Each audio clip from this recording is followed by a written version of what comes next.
आपकी कोई कामना है, आपका कोई भाव है, आपके हृदय की कोई बात है जो बहुत दिनों से लगे हुए हो और बाबा हो सकता है कि किसी कारणवश पूर्ण ना हो रहा हो। कई लोग कह भी देते हैं गुरुदेव,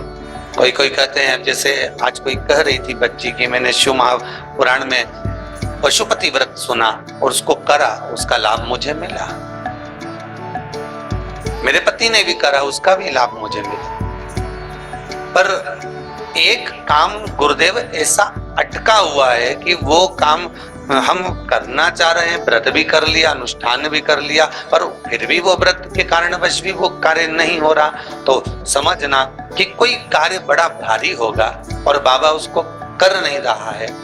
या कोई काम अटक रहा है। तो हमने पहले भी कहा, ये बीच की जो पत्ती है ये देव अधिदेव महादेव, ये ब्रह्मा, ये विष्णु,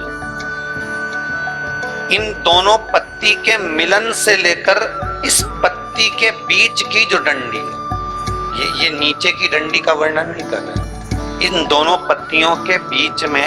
जो डंडी है बच्चियों, जो तीनों के बीच में एक डंडी का जो भाव है, ये माता जगत जननी जगदम्बा माता पार्वती है। इस डंडी के नीचे का जितना भाग है ये 33 कोटि देवताओं को दर्शाता है। बेलपत्री, पिछले वर्ष की श्रावण की कथा यदि आप निकालेंगे और उसको पेज पर जाकर आप सुनेंगे तो आपको प्राप्त होगा कि उसमें भी कहा था कि जब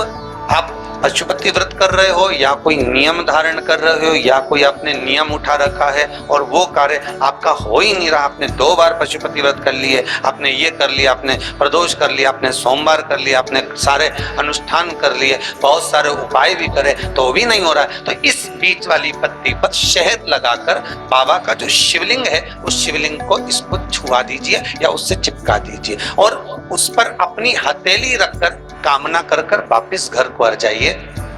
बाबा आपकी वो मुराद शीघ्र 3 महीने के अंदर पूरा कर ही देता है। ये